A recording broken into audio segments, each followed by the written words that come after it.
Hello everyone, welcome to History and Culture. There is an old saying, war drives women away, which seems to have become an unwritten rule, suggesting that war is a man's business and women should stay at home, enjoying peace and tranquility. However, looking back at Chinese history, a large female soldier corps appeared during the Taiping Rebellion. It is rumored that its size reached 100,000, about one-tenth of the total Taiping army. Despite this, we rarely see records in historical texts of these women actively participating in battles. It seems that these female soldiers never truly set foot on the battlefield. So why did the Taiping Heavenly Kingdom organize such a large female army? This not only required a significant amount of food to support them, but could also affect the army's marching speed.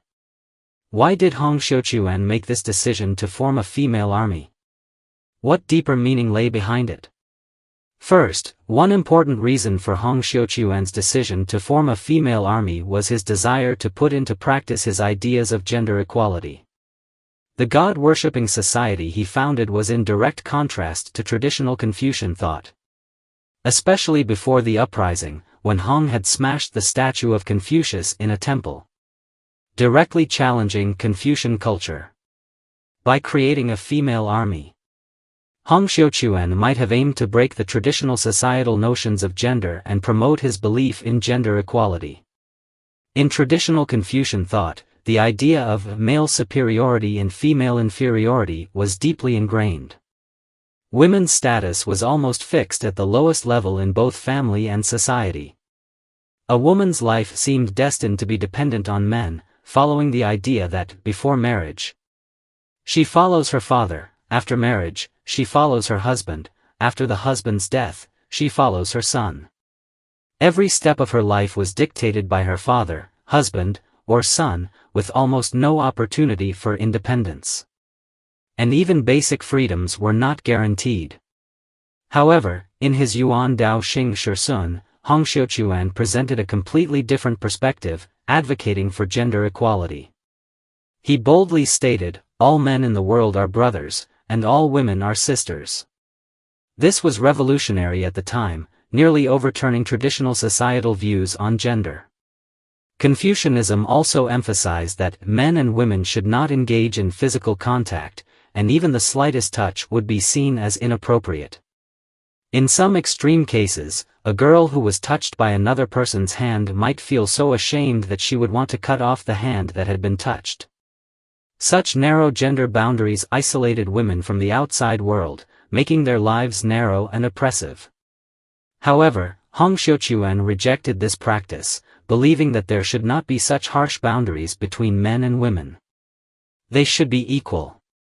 Not only did Hong Xiuquan advocate for gender equality in theory, but he also took practical steps to implement it. After the Taiping Rebellion, he even reformed the Imperial examination system, allowing women to participate, which was unprecedented at the time. This reform gave women the opportunity to participate in national politics and social management. Fu Shanxiang from Nanjing became the first female top scholar in Chinese history, although she did not leave a significant mark in politics. Her achievement undoubtedly gained recognition for women in the field of education, marking a huge breakthrough for Chinese women. However, Fu Shanxiang's fate was also filled with irony. She was eventually imprisoned by the Eastern King, Yang Shouqing, and reduced to a mere decoration. This tragedy reflects the difficulties and challenges women faced in society at the time. Hong Xiuquan also abolished many traditional bad customs, such as polygamy and foot-binding. More progressive was his advocacy for marriage freedom, firmly opposing the traditional marriage arrangements dictated by parents and matchmakers, and even rejecting the practices of dowries and marriage transactions. Even today, these actions still have practical significance, highlighting Hong Xiuquan's courage and foresight in driving social change. Furthermore, Hong Xiuquan made a groundbreaking move by establishing a female soldier camp within the army. This was undoubtedly a revolutionary step in a feudal society. Some might wonder if Hongxiuquan formed the female soldier corps to allow them to satisfy the soldiers' physical needs while on the march. But such an idea is entirely wrong. Hongxiuquan explicitly prohibited such behavior. To maintain the army's fighting strength, he even implemented strict gender segregation. He famously said, "Immoral acts are the root of all evil." And anyone in the army who entertained such thoughts was seen as a demon with impure motives. Hongxiuquan also emphasized, men have their own duties, and women have theirs, they should not mix. At first glance, this seems to make sense. After all, the soldiers of the Taiping army were young and vigorous. If they were distracted by women at night, they would surely be groggy the next morning. If they encountered enemy forces, how could they muster the energy to fight? Moreover, if the soldiers were emotionally distracted by thoughts of women, how could they fight fiercely on the battlefield without concern? Of course, the Taiping army did not completely forbid soldiers from having women, but they imposed strict regulations.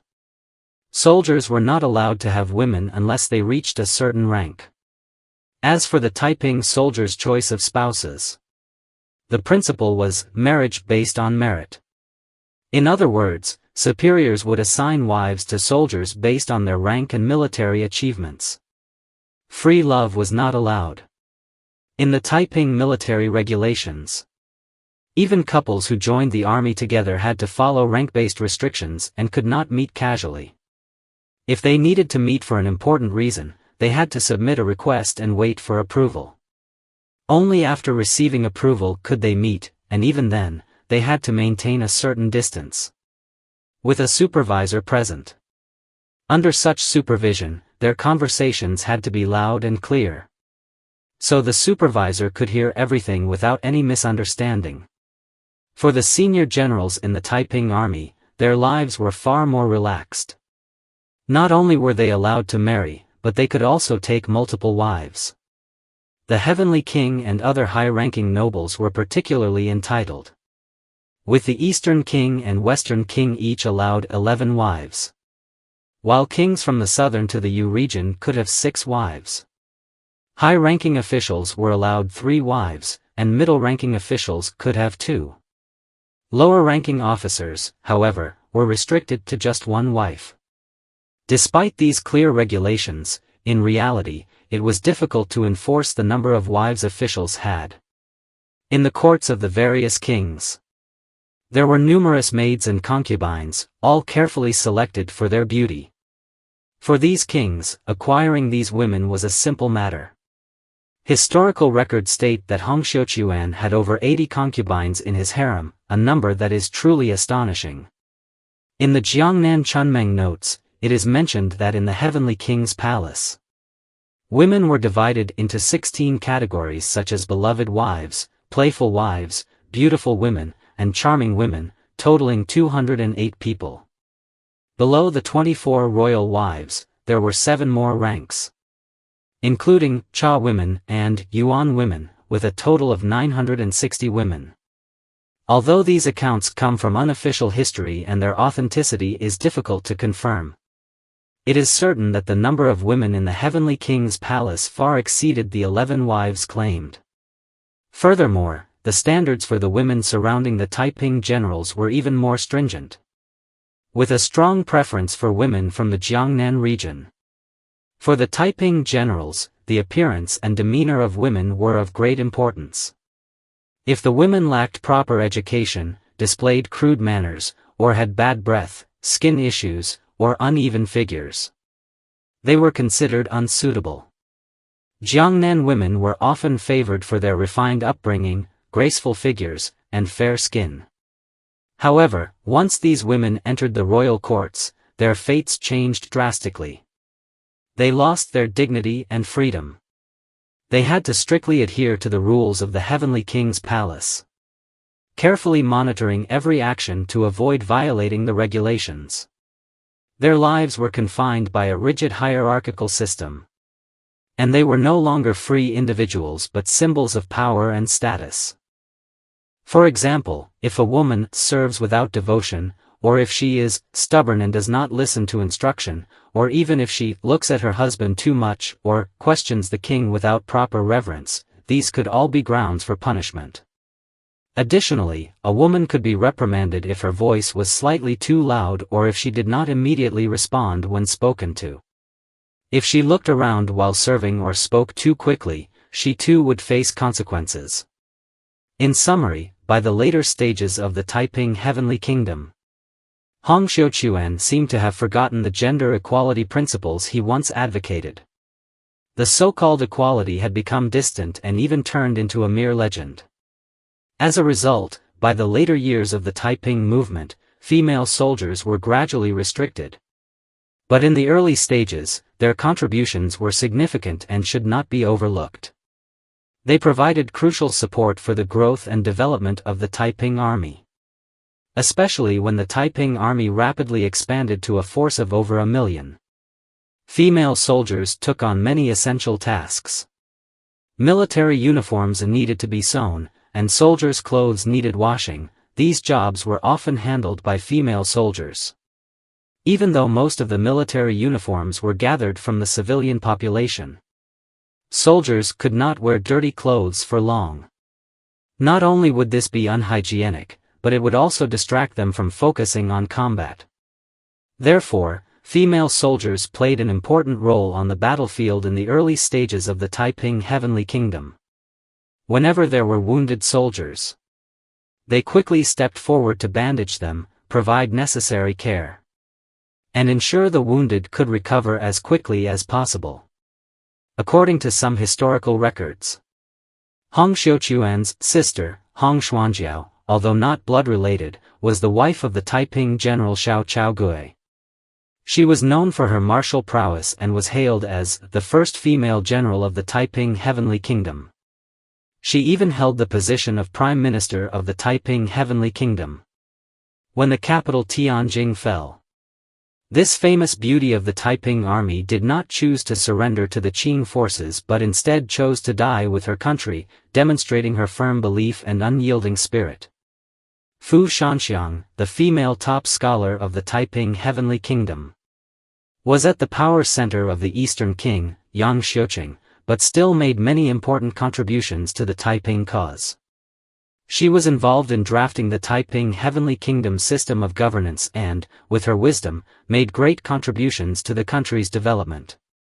After the Tianjin incident, Fu Shanxiang's whereabouts became a mystery. Some believed she was tragically killed during the power struggle, while others speculated that she might have continued to participate in state affairs alongside Hong Xiuquan. Su Sanyang, one of the early female generals of the Taiping Heavenly Kingdom, participated in the Jintian uprising and was honored as a founding hero.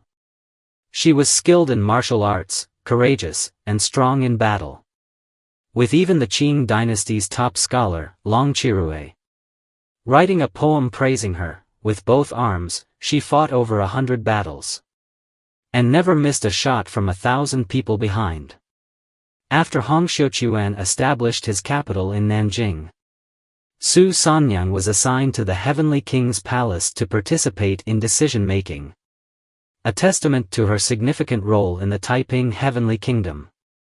Her love affair with General Luo Degong also became a poignant tale. After Luo Degong's death, Su Sanyang was devastated and ultimately chose to die for love. Zheng Wanmei, the granddaughter of veteran General Zheng Tianyang, was also a fierce warrior of the Taiping Heavenly Kingdom. Her emotional story with King Ying, Chen Yucheng, became a tragic legend. After the fall of Tianjin, Zheng Wanmei's fate remained a mystery, with no one knowing what happened to her. According to relevant historians, reviewing the history of the Taiping Heavenly Kingdom, the role of women in the movement cannot be ignored. The 100,000-strong female soldier corps undoubtedly played a significant role in the early stages of the Taiping Heavenly Kingdom. Not only did they quietly contribute to logistical support, ensuring the supply of materials to the army, but they also made important contributions to maintaining morale. Without their hard work and support, The Taiping army would have likely struggled to successfully capture Nanjing and achieve Hong Xiuquan's dream of establishing the capital in Tianjing. Thus, these female soldiers were both warriors on the battlefield and the steadfast backbone of the Taiping army. This is the History and Culture channel. Liking and subscribing are the greatest help and support to us. Thank you everyone and see you in the next time.